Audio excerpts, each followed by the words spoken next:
खुदावंद यीशु मसीह के नाम में आप सबको फिर से एक बार जय मसीह की।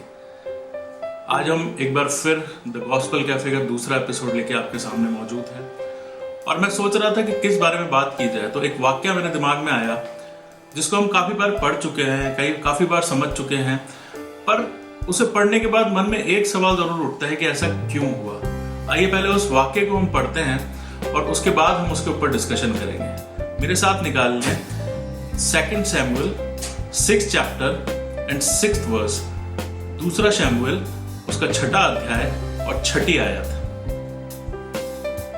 जब वे नाकोन के खलिहान तक आए तब उज्जा ने अपना हाथ परमेश्वर के संदूक की ओर बढ़ाकर उसे थाम लिया, क्योंकि बैलों ने ठोकर खाई।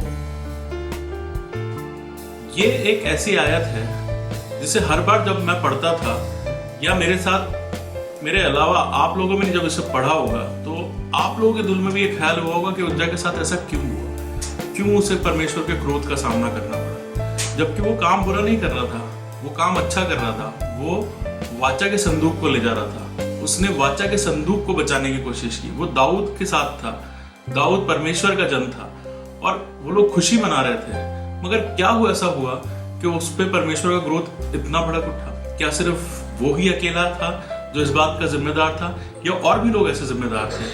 आइए हम इसको आगे समझने से पहले इसके बैकग्राउंड में थोड़ा सा चलते हैं। वाचा का संदूक एक समय ऐसा आया जब फिलिस्तीनियों ने अपने कब्जे में ले लिया और फिलिस्तीनियों ने उनको अलग अलग जगह रखने की कोशिश की, मगर हुआ क्या कि हर जगह उन्हें परमेश्वर के गुस्से का सामना करना पड़ा। बार बार वो उसे अलग अलग जगह ले जाते थे और वहां पर अलग अलग परेशानियों का सामना करना पड़ता था। कभी प्लेग के तौर पे, कभी उनके मंदिर में मूर्तियां टूट जाती थी, जिस घर में वो रहता था वहां आफत आती थी। और तमाम परेशानियों को झेलने के बाद फिलिस्तीनियों ने डिसाइड किया कि अब ये हम नहीं रखेंगे और इसे वापस दे देंगे। उन्होंने 2 बैल लिए, एक कार्ट बनाया, उसके ऊपर इस संदूक को रखा और उसे छोड़ दिया और वो लेके चला इसे इजरायलियों के पास। और होते होते इजरायलियों के कहीं पहुंचा, होते होते ये एक व्यक्ति के पास पहुंचा जिसका नाम था अबीनादाब। एक व्यक्ति के पोजीशन में ये आ गया। अब मैं आपको एक बात बताना चाहता हूं कि जब इजरायलियों के पास ये आया उसके बाद भी काफी समय तक ये यरूशलेम नहीं पहुंचा था। दाऊद जब राजा बना तब उसने सोचा कि मैं इसको यरूशलेम लेके जाऊंगा। शाऊल के रहते हुए ये काफी समय तक वहां रहा जहां पे ये पहुंचाया गया था, मगर ये इजराइल नहीं ले जाया गया। दाऊद ने राजा बनने के बाद जब अमीनादाब के पास गया और उससे ये वाचा का संदूक ले जाने की बात की और ले जाने की कोशिश की। अब ये संदूक लेके वो लोग चले और एक पर्टिकुलर जगह जहां इस वर्ष में हमने पढ़ा, जब वो पहुंचे तो बैलों को ठोकर लगी और वाचा का संदूक गिरने लगा। अब यहाँ पे उज्जा का रोल आता है। उज्जा ने क्या किया? उज्जा ने सिर्फ इतना ही तो किया कि उस वाचा का संदूक को गिरने से बचाया, मगर वो परमेश्वर के क्रोध का सामना करना पड़ा। ऐसा क्यों हुआ? 4 चीजें मैं आपको बताना चाहता हूँ। सबसे पहले यहाँ पे एक प्रोसीजरल लैप्स था। लोग यूजुअली इस इवेंट के बारे में बात नहीं करते या इसको स्किप कर जाते हैं। यहाँ समझना जरूरी है कि ऐसा क्यों हुआ। सबसे पहली चीज, यहाँ पे प्रोसीजरल लैप्स था। वाचा के संदूक को एक जगह से दूसरी जगह ले जाने के लिए एक तरीका रखा गया था। कुछ लोग डिसाइड किए गए थे जिनको ये करना होता था, पर हुआ क्या, वहां पर इस चीज को फॉलो नहीं किया गया। तो सिर्फ उज्जा की गलती नहीं थी, बाकी लोगों की भी गलती थी जो यहां पर हाईलाइट नहीं हो रही है। अब क्या वो प्रोसीजर था, आइए उसको पढ़ते हैं। हम निकालते हैं the book of numbers chapter 4, 5 and 6 verse, गिनतियों की किताब 4 बाब 5वीं और 6ठी आयत, जहां इस प्रकार लिखा है कि अर्थात जब जब छावनी का कूच हो तब तब हारून और उसके पुत्र भीतर आकर बीच वाले पर्दे को उतार के उससे साक्षी पत्र के संदूक को ढांप दे। तब वह उस पर सुइसों की खालों का ओहार डाले और इसके ऊपर संपूर्ण नीले रंग का कपड़ा डाले और संदूक में डंडों को लगाए। अब यहाँ पर प्रोसीजर बताया गया है कि किस प्रकार से जब संदूक को एक जगह से दूसरी जगह ले जाया जाना होता था तो उस पर क्या करना होता था। दाऊद और वहां मौजूद बाकी सारे लोग इस प्रोसीजर को या तो अपने एक्साइटमेंट में या अपनी नासमझी के कारण वो भूल गए। अब क्या प्रोसीजर उन्होंने अपनाया?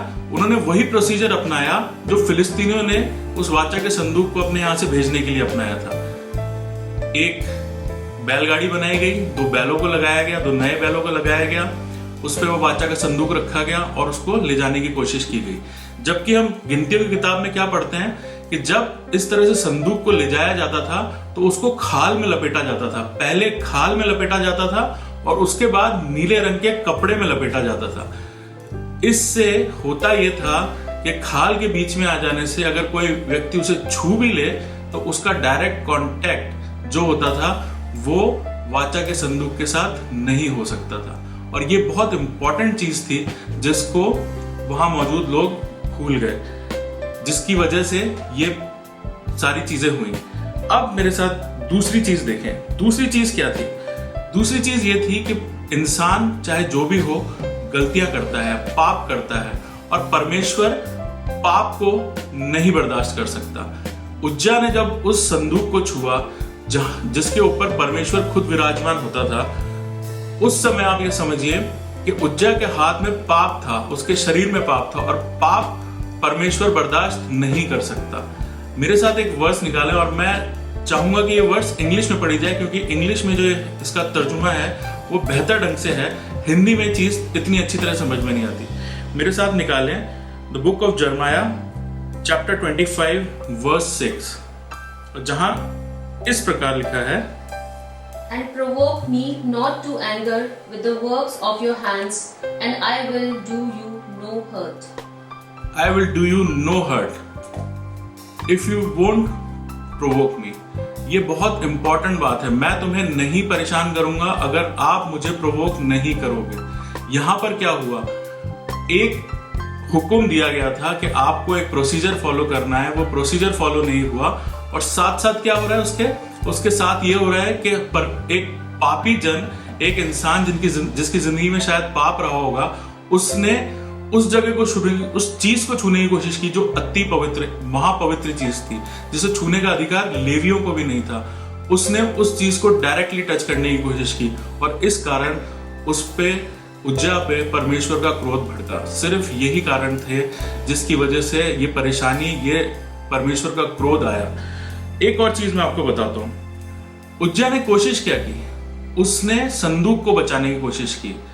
मैं आपको एक चीज बहुत इंपॉर्टेंट बताऊं, परमेश्वर को लड़खड़ाने से इंसान नहीं रोक सकता। जब इंसान लड़खड़ाता है तो परमेश्वर उसको बचाता है। अगर परमेश्वर लड़खड़ाए तो इंसान उसे बचाने की कोशिश नहीं कर सकता। पहली बात तो ये पॉसिबल नहीं है कि परमेश्वर जो सारी चीजों का बनाने वाला है वो लड़खड़ा जाए, वो गलती कर दे। वो गलती नहीं कर सकता।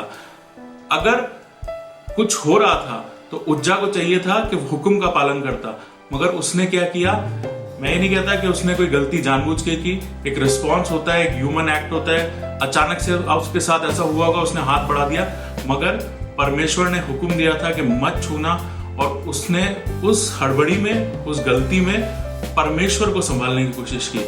परमेश्वर इंसान को संभालता है, इंसान परमेश्वर को नहीं संभाल सकता है। ये भी एक बड़ी गलती थी। और एक चीज मैं आपके साथ शेयर करना चाहता हूं। ये सब क्यों हो रहा था?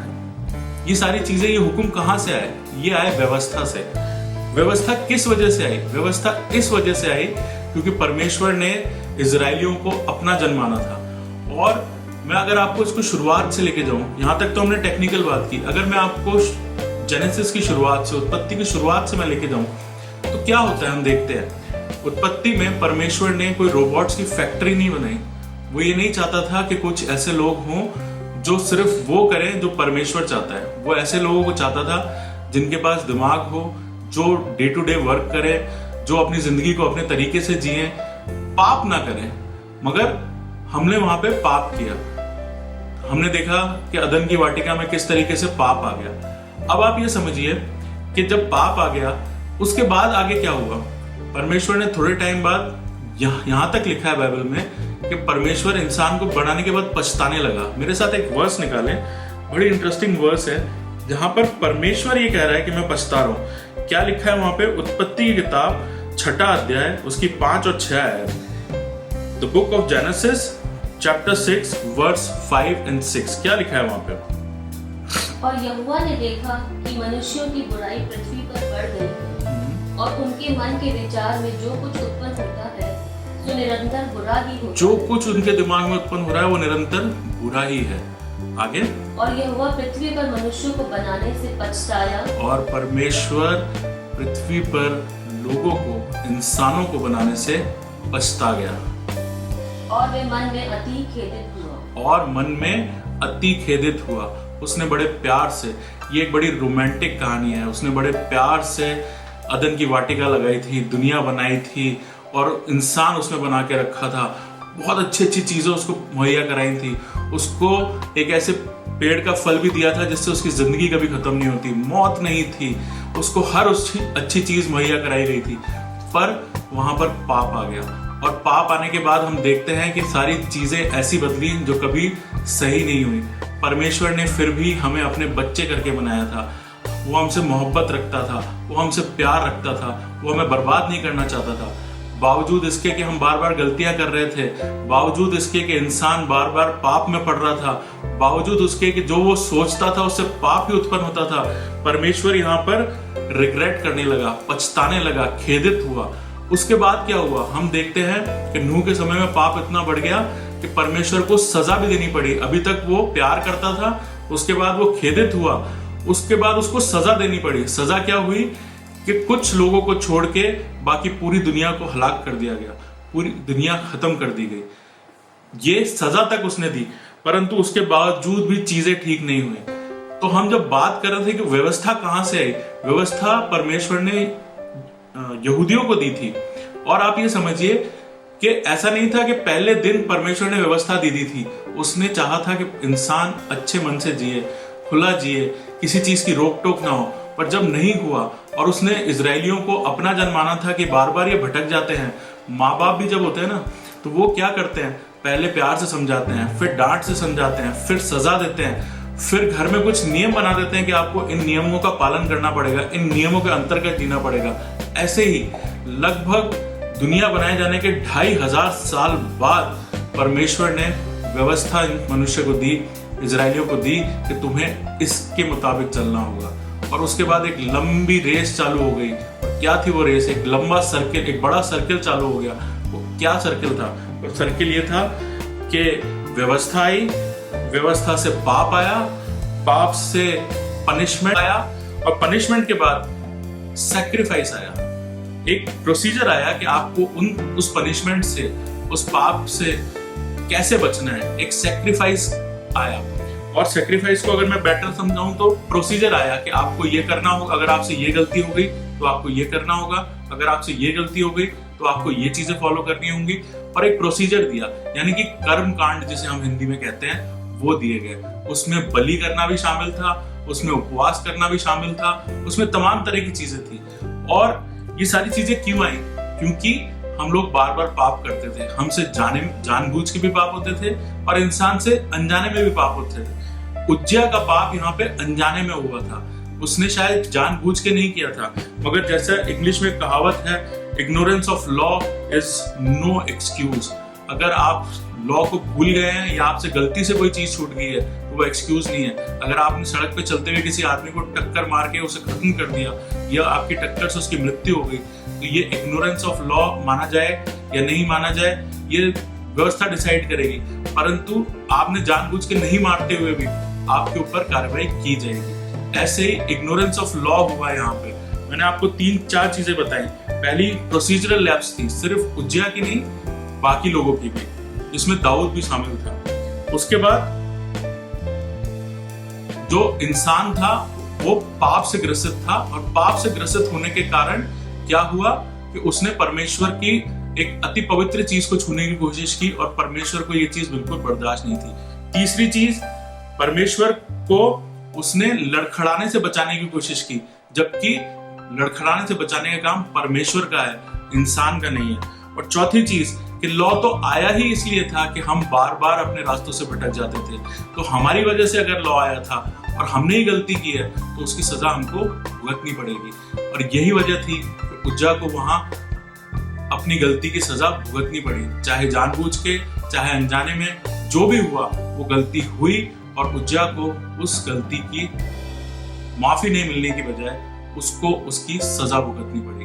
और उसके बाद हम देखते हैं एक लंबा समय है जहाँ पर इजरायली व्यवस्था से मुकरते थे, कभी वो अधीनता में चले जाते थे, कभी दूसरे राजा आके उनको जीत लेते थे, फिर वो माफी मांगते थे, फिर उन प्रोसीजर्स को पूरा करते थे, फिर परमेश्वर उन्हें ले आता था और ये सर्किल चलता जा रहा था, मगर इसका कोई अंत नहीं था। और मैंने जैसा बताया कि परमेश्वर ने एक पिता की तरह हमसे प्यार किया है। परमेश्वर ऐसा हमसे प्यार करता है कि वो नहीं चाहता था कि उज्जा की तरह हम भी अनजाने में ऐसा कोई पाप कर जाएं और उसकी वजह से हमें मृत्यु मिल जाए। तो उसने क्या किया, इस कर्म कांड को तोड़ने के लिए, इस प्रोसीजरल जो सिस्टम था इसको तोड़ने के लिए क्या किया। मैं आपको एक बात बताता हूँ। क्या होता था, आपने पाप कर दिया, आप बलि लेके आएंगे, आप जीते जा रहे हैं, आप पाप करते जा रहे हैं, आप बलि करते जा रहे हैं। हम अपने आसपास के आज के समय में आसपास के समय देखते हैं, इंसान जीते जी अपने पापों को धोना चाहता है। कई बार तो ऐसा भी होता है कि मरने के बाद उसके रिश्तेदार उसके पाप को धोने में लगे रहते हैं, उन चीजों को करने में लगे रहते हैं जहां जिससे मरने वाले आदमी को भी स्वर्ग मिल सके। तो ये एक ऐसा सिस्टम बन गया था जो रेगुलर चलता जा रहा था, पाप खत्म नहीं हो रहा था, चलता ही जा रहा था, चलता ही जा रहा था। तो क्या हुआ, परमेश्वर ने इस पीरियोडिक जो एक ऐसी माफी का तरीका था, सेक्रीफाइस था, उसको उसने वन टाइम सेक्रीफाइस में तब्दील कर दिया। कैसे कर दिया आप जानते हैं, खुदावंद यीशु मसीह इस दुनिया में आया, हमारे और आपके पापों के लिए उसने अपनी जान गंवाई। और हमें करना क्या है, हमें करना सिर्फ ये है कि हमें उसके ऊपर विश्वास करना है और अपनी गलतियों को मानना है। तो जो पहले का पोर्शन था जहां पे पाप की माफी नहीं होके गलतियों की सजा थी, परमेश्वर ने उसको अनुग्रह में बदल दिया, व्यवस्था को अनुग्रह में बदल दिया गया, जहां पर पाप की माफी आ गई। परमेश्वर ने यीशु मसीह को बीच में रख के हमें उस पाप की माफी दे दी। अब हुआ क्या, इस अनुग्रह के आने से क्या हो गया, हुआ ये कि जो बहुत मुश्किल चीज थी करना, मैं ये नहीं कहता कि जो लॉ में लिखा है, जो व्यवस्था में लिखा है वो गलत है या आप उसे फॉलो ना करें, आप उसे फॉलो करते रहें। अगर आप उसे फॉलो कर सकते हैं तो करें। पर मैं एक चीज बोलता हूं, लॉ के तराजू में जब तोले गए तो दाऊद, सुलेमान, मूसा, कोई भी इंसान आप उठा के देख लें, वो पापी ही ठहरा, उससे गलतियां हुई ही हुई, चाहे उसने दुनिया में कितने अच्छे काम किए होंगे, मगर लॉ के तराजू में, व्यवस्था के तराजू में जब वो तोला जाएगा तो उसकी गलतियां भी काउंट होंगी। जबकि इसके विपरीत अनुग्रह के आने से क्या हुआ, अगर आप अपने पापों को मानते हैं और आप विश्वास करते हैं तो आपके पाप क्षमा किए जाएंगे। अनुग्रह के आने से माफी आई। दूसरी चीज क्या हुई, एक एग्जाम्पल देता हूँ। व्यवस्था में क्या था, 10 कमांडमेंट्स, 10 आदेश दिए गए थे, और अनुग्रह आने के बाद क्या हुआ, यीशु मसीह ने हमारे लिए उन 10 को तब्दील कर दिया सिर्फ 2 में। और क्या थे वो 2 जो ग्रेटेस्ट कमांडमेंट कहे जाते हैं, 2 ग्रेटेस्ट कमांडमेंट, वो हमारे साथ पढ़ें। मत्ती की इंजील उसका 22वां अध्याय 36 से 39 आयत।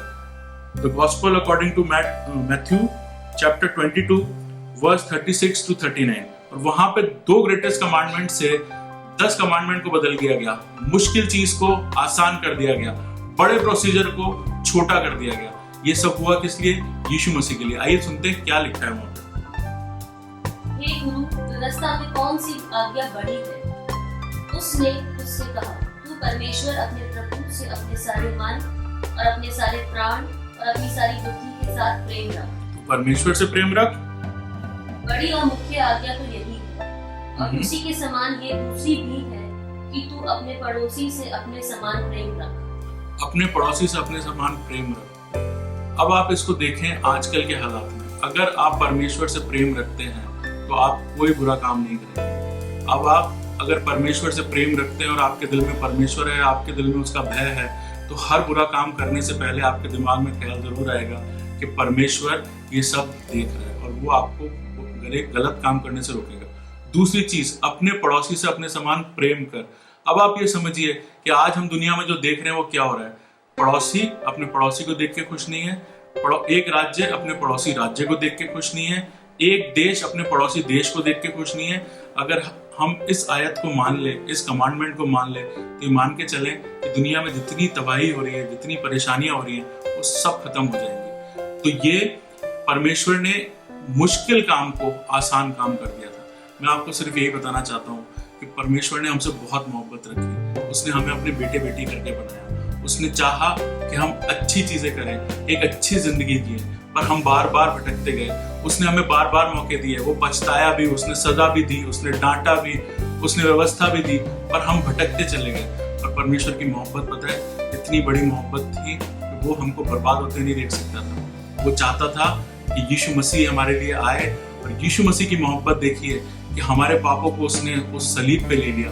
और हुआ क्या, उसके सलीब पे आने से हमारे पापों की क्षमा हमको मिली, और हम जो काम हम बर्बाद कर रहा था हमें, उस काम से प्रभु यीशु मसीह ने हमें बचा लिया। करना क्या है, एक परमेश्वर पे, प्रभु यीशु मसीह पे आपको विश्वास करना है, बिलीव करना है, और दूसरी चीज आपको प्रेम करना है। अगर आप विश्वास रखते हैं परमेश्वर पे, खुदावंद यीशु मसीह पे, और अपनी गलतियों की क्षमा मांगते हैं, और गलतियां ऐसे नहीं, जनरल नहीं, जो गलतियां जेन्युइनली आपसे हुई हैं उनकी क्षमा मांगते हैं, तो आपको भी माफी मिलेगी। मैं धन्यवाद देना चाहता हूँ परमेश्वर का कि परमेश्वर ने ऐसा मौका हमें दिया कि अगर हम उज्जा की जगह आज हैं और हमारी गलतियों की वजह से हम अति पवित्र चीजों को छू रहे हैं और हम पापी भी हैं, अगर हम उम्मीद कर रहे हैं कि अनंत जीवन में जाएंगे, स्वर्ग में जाएंगे, जो कि अति पवित्र जगह है, और पापी होने के बाद भी अगर हम उम्मीद कर रहे हैं, वो उम्मीद सिर्फ यीशु मसीह है। परमेश्वर ने सचमुच में हमसे ऐसी मोहब्बत की है,